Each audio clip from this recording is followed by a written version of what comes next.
Are we ready? You're listening to Hollywood on Motorcycle Madhouse on iTunes and all major podcasting platforms. Your online radio. The new online radio that makes you happy. Even the other stations are tuned in too. Yo, what's up? Baby, let's go! What's up, you hooligans? Welcome to Motorcycle Madhouse Radio. As you heard, we are on Spotify and iTunes. It is awesome over there. Thanks for all the support. www.motorcyclemadhouse.com. Today we have a very special segment. It is with Judge. Now, Judge is a guy who I've known for quite some time, and real good guy. He was with a major club. That's what I can say. I don't give out the club names. It was real interesting. I got to talk to the club in question because I do a lot of background on people to make sure they are who they are, and it was a wonderful conversation with that club. He's actually a vice president of that club, and we're going to be talking about the erosion of brotherhood. Actually, he is. We're going to have him on the show come Wednesday, and we're going to give that interview out. It's going to be a great interview with Judge. He's done some interviews with us in the past. We're going to have him on the Graybeard segment. And by the way, if you're a Graybeard, been around a long time, love to interview you, talk about the old days.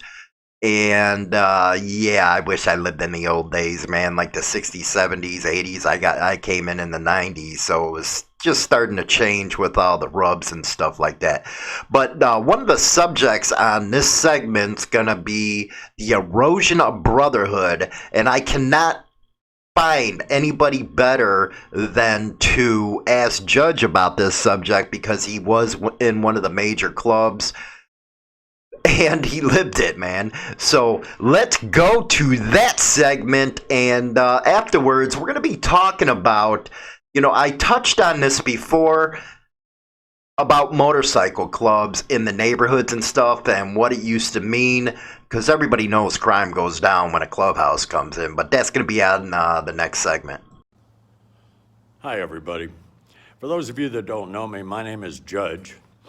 I am the chief administrator for another Facebook group called Bikers and Brotherhoods. And one of the questions that we get a lot, and I know Hollywood gets a lot, and he's addressed it several times, exactly what is brotherhood and does it still exist? Well, brotherhood first has to do with loyalty and respect. I have to respect you to even consider you a brother. Now, loyalty, that's something that comes with time, as does sometimes respect. But here's the thing. We are seeing an eroding of it in our biker world these days. And one of the prime examples, Hollywood's talked about this before, you've seen the news stories. When I was in a major motorcycle club many years ago, it was known that if you committed a crime, you did the time. I mean, if a judge said you were going to do 10 years, you did 10 years. But you didn't take a plea deal or a deal from the prosecutors to roll over on your brothers to get a shorter time. You just didn't do that. That was the respect, the brotherhood that you had, which was, I did the crime, I'll do the time. An old Beretta TV series, he used to say, if you can't do the time, don't do the crime. And so we're seeing that a lot of different news stories, and some from major clubs where somebody rolls over to get themselves less of a sentence. That's not brotherhood. Let me give you another example in this age of social media. I was a member of another Facebook group for just under a year. And I thought it was the way to go. I mean, we grew rather rapidly, got up around 2,000 members in a short amount of time. And the one thing you will know if you ever meet me and talk to me is I will never lie to you. I will tell you the exact truth. who I am, what I am, where I'm from, what I've done, what I hope to do. I have never lied to the people that know me, and that's all there is to it. Some of them, the leader of the group and his second in command, I guess you'd say, they even referred to me as brother. And so I thought there was a bond there. Well, it came a time, 6-7 months down the road, when I had a disagreement with the head honcho of that Facebook group. Now, we didn't do this on the group itself, we did this through Messenger. And it became very clear that his rules were, my way or the highway. And while I can respect that philosophy in a lot of situations, it became clear to me that nobody else could really voice an opinion opposed to his, or you just got a shitstorm thrown at you. So I decided that I was going to leave that group. Now, there had been a running keyboard battle between Hollywood and this other group, and it went on for some time. And what I had said in the group I was in was, and again, this was on Messenger, not in public. I said, look, if we just let it go, it'll go away. Just ignore it.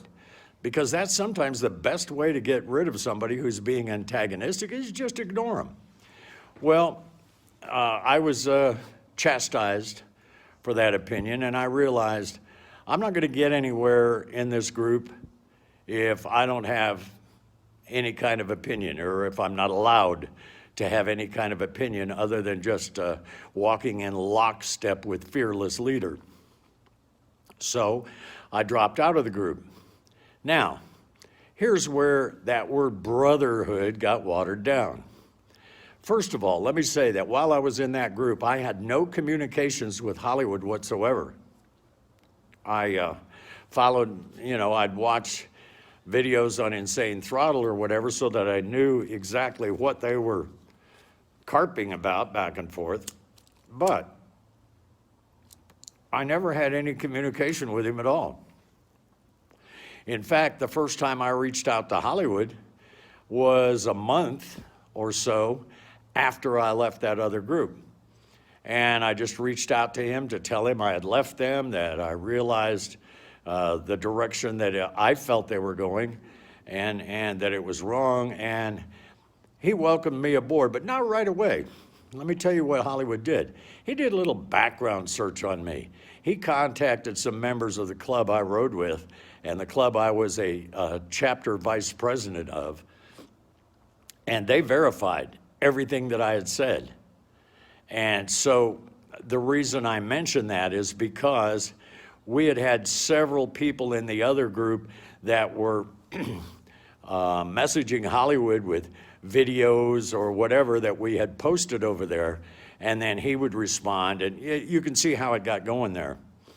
And the minute I left the other group, then it started. And the only way I found out about it was because people continued to send screenshots and videos from that other site to Hollywood. And you know what? After he and I linked up, he sent them to me. So I knew what everybody said. And they turned on me like a pack of wolves. I wasn't who I said I was. I couldn't have done this. I couldn't have done that. One dude's old lady even said, well, I looked at his tattoos and I didn't see anything that said he was in the club. She gave 2 seconds of looking in my general direction, and the rest of the time she was just, well, I won't say what I was going to say. I don't want to start a storm over that. But bottom line is, they turned on me like a pack of wolves, and all of a sudden, I was the rat that was sending everything to Hollywood, and it was insane. I looked at this, I didn't respond to any of them because I just thought, okay, that's where their head is at. But do you see what I'm saying here? They called me brother, they accepted me in, and the minute I didn't agree with them, all of a sudden I was the bad guy. So they're not only not the solution, they may in fact be part of the problem. Needless to say, our group, Bikers and Brotherhoods, is growing by leaps and bounds. We're up around 13,000 members now, and we screen them, and certainly not as close as that other group, apparently, because their numbers fell by 90%. They started kicking people out. And here's the thing. They thought some of these people might be rats and telling Hollywood what they were doing. Well, guess what? He's still getting screenshots and videos anytime that they do something. So guess what? Not only was I not the rat, apparently those other people weren't either, and you still got rats. Call Decon, get Terminex out to your place. Maybe you can clean out your website and it'll just get down to 2 or 3 of you, and then you can run it however you want. But that's what's happened to Brotherhood, and it not only happens on the street, apparently it happens on Facebook too. I hope you have a great day. Check out our site if you want to, Bikers and Brotherhoods. And, we're not a marketplace. We don't buy and sell parts or gremlin bells or anything. We're just bikers from all over the world that are together for a common cause. I hope you have a great day, and we'll talk to you soon. And welcome back. That was Judge. Again, we're going to be interviewing him. A lot of what he said, it should hit home. The erosion of brotherhood has been something, it surely has eroded, because everybody uses the term brotherhood now, and most people don't even know what it means. It's a sad state of affairs, I think, in the biker community, because of how can I say it? These new guys that are coming into the scene, the ones that get the Harley Davidson, and next thing you know, they're getting the leathers, or they're getting road bike. It could be any road bikes. It don't even have to be Harley Davidson. And I actually think that's great, because it brings more people in to the scene, because to me it don't matter what you ride as long as you got 2 wheels. And I don't even mind the sport bikes. What am I talking about? I used to have one too, and I'll probably have a backup one, because I like racing and stuff. But it's really disappointing that the younger kids didn't get to see what I got to see. See, I was raised up in the lifestyle after the street gang stuff by old timers from Vietnam, and there's no better people than the Vietnam generation. They got so much knowledge. It is unreal, and I know a lot of them have to be disappointed in how everything's turned out. I know in '94 and there's nothing wrong with Rubs, man. They got their place within the lifestyle. Hey, if you got 2 wheels, you love motorcycling, you love riding, who cares? That's what I say. Just be you. Don't be somebody you're not. I think that's a point that a lot of people don't get, is be you. But as far as Brotherhood's concerned, when they started coming in, they bought this image that Harley Davidson and other companies were putting out there, I think, and they took it to the extreme just to fit in. And that's the problem with people now. They want to fit in so bad that they go out there and not be themselves.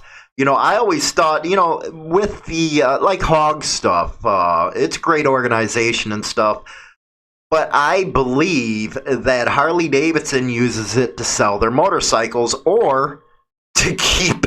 You notice how they have the Hog meetings over at the dealership, so you're always having the members at that dealership, and guess what? You build brand loyalty.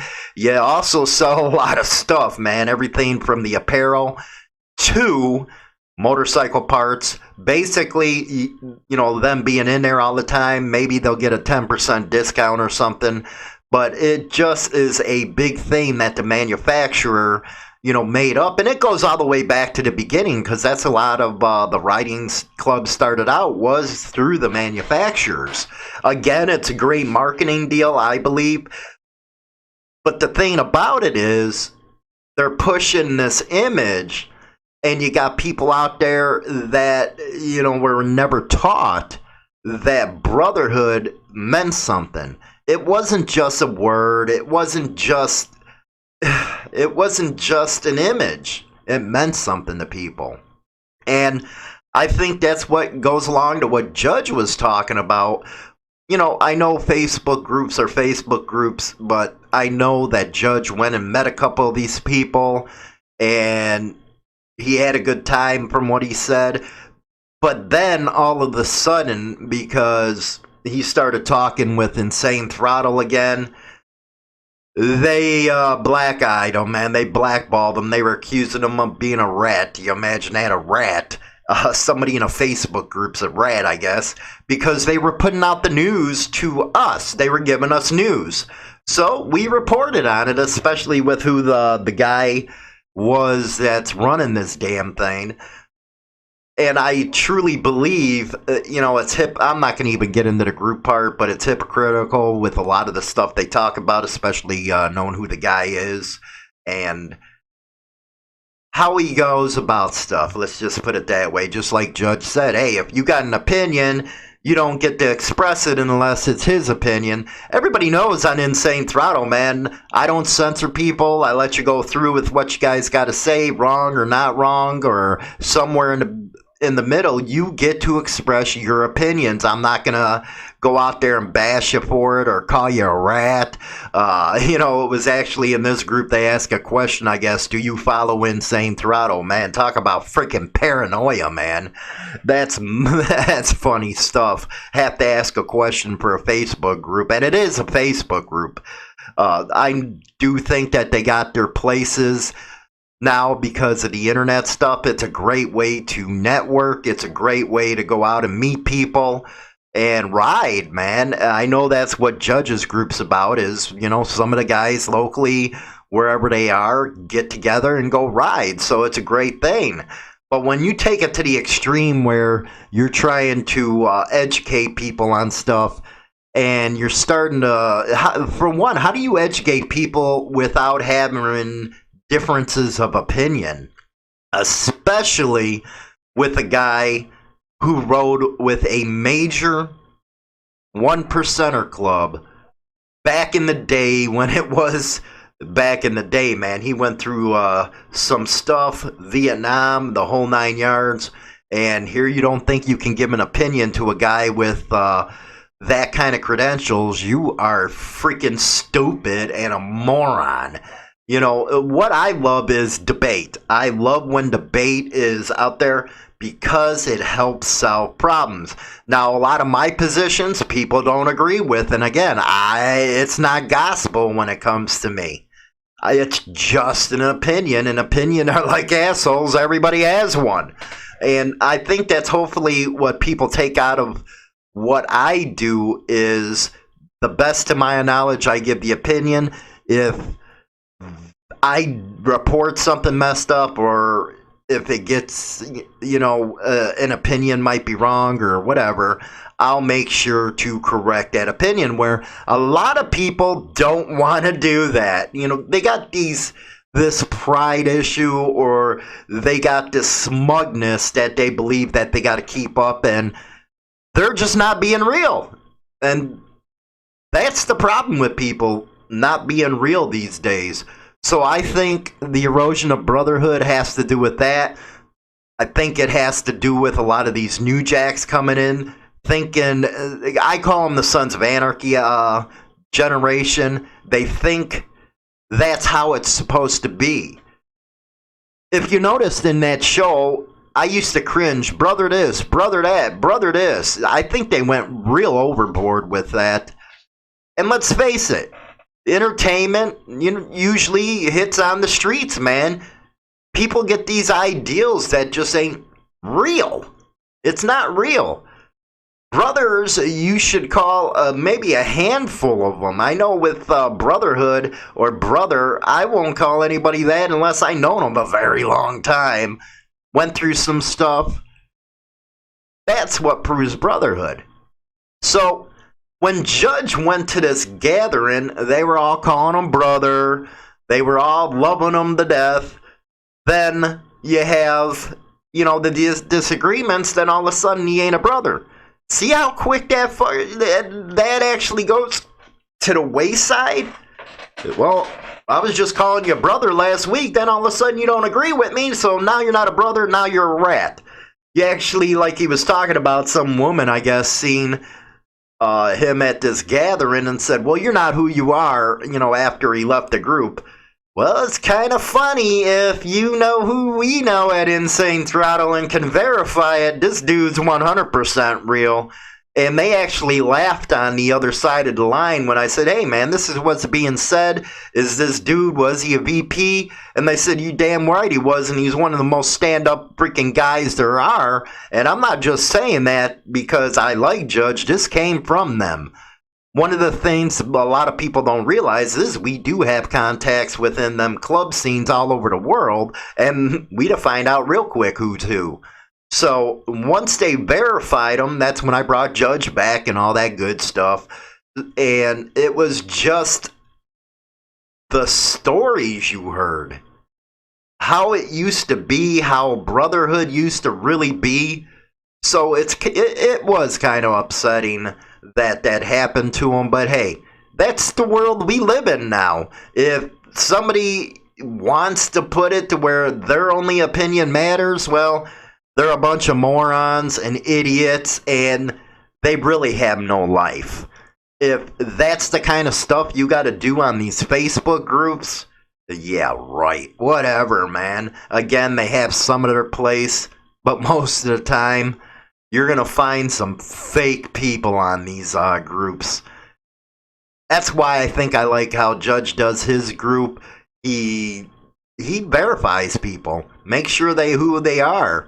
And having that many people in his group, that's a pretty good start, man, right there, especially when you're screening your people. But he likes debate as well as I do or anybody else does. And he don't hold other people's opinions against him. But anyway, I also wanted to address another subject because I know I did a video the other day about, certain incidences that motorcycle clubs go through. And how they are being portrayed just because of a few other people that go out there and cause all kinds of havoc. And it actually isn't right that they're freaking profiled the way they are. But here's the deal. I talked to another man that I highly respect. I'm talking highly respect. He's been in this club 45 freaking years. And the reason why I respect him is this man right behind me, J.R. Reed. He was the national with the Sons of Silence Motorcycle Club. And one of JR's biggest thing was peace among clubs. He actually got involved in the beginning with the National Confederation of Motorcyclists. But his ultimate goal was peace. You cannot respect this man. He has to be one of the most influential men that's ever rode in the club scene. The ideals that he had, the things that he tried to get accomplished, and he passed away a man of honor. There is nobody that even came close to what his beliefs were and how he wanted the club scene to come together.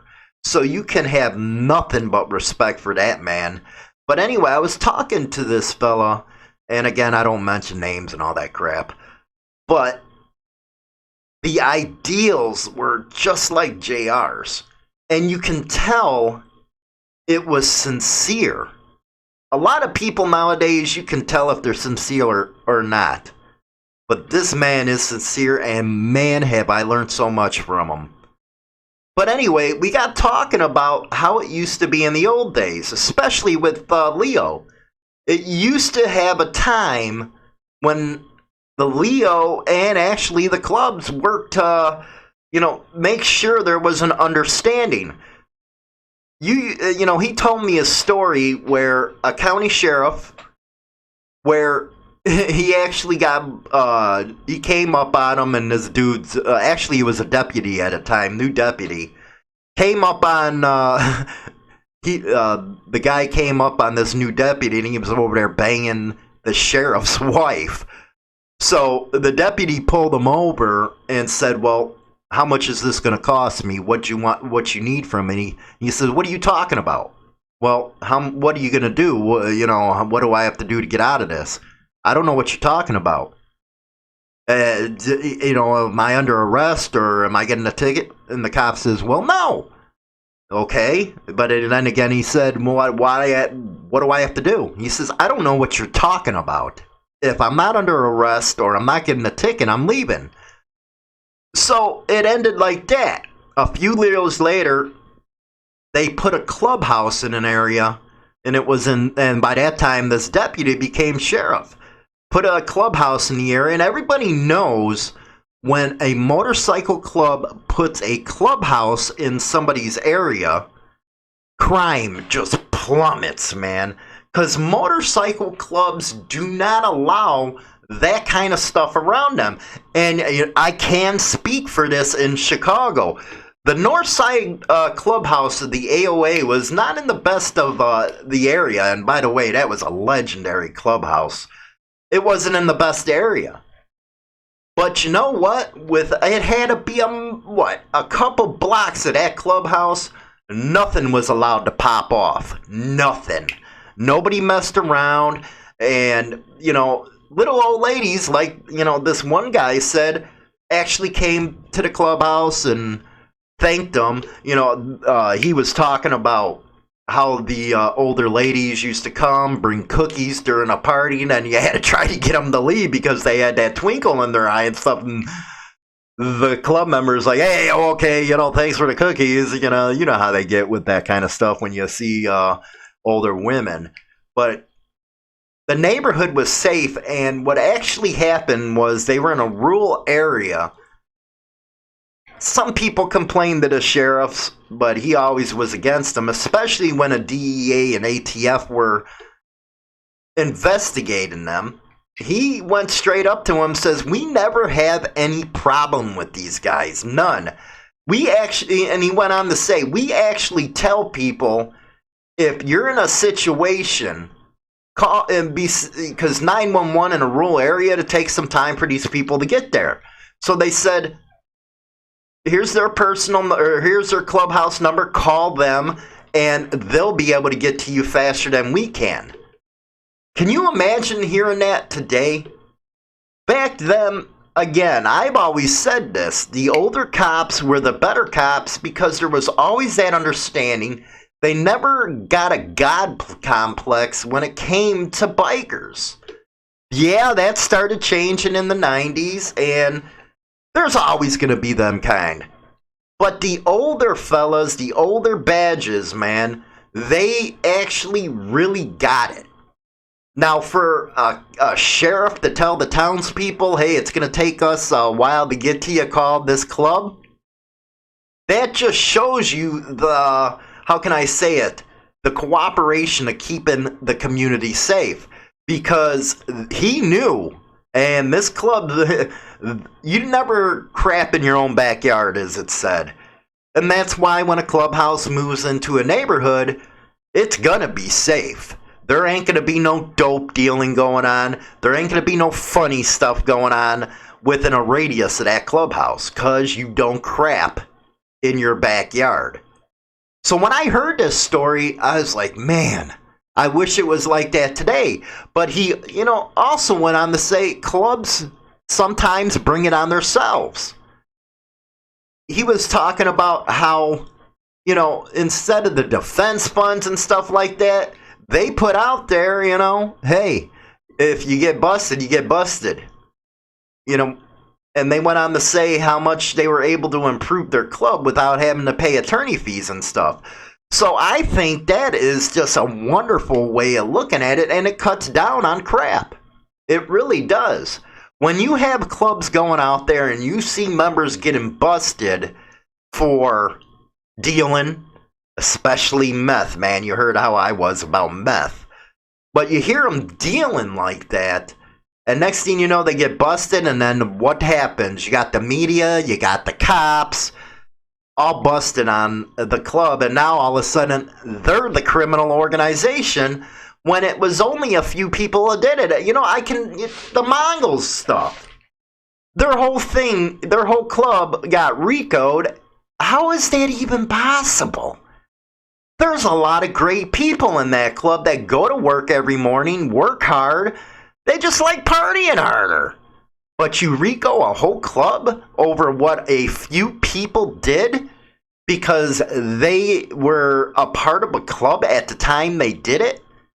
See, that is one thing that I'll never understand, how people are grouping clubs with these people that are, just a few people that are doing something.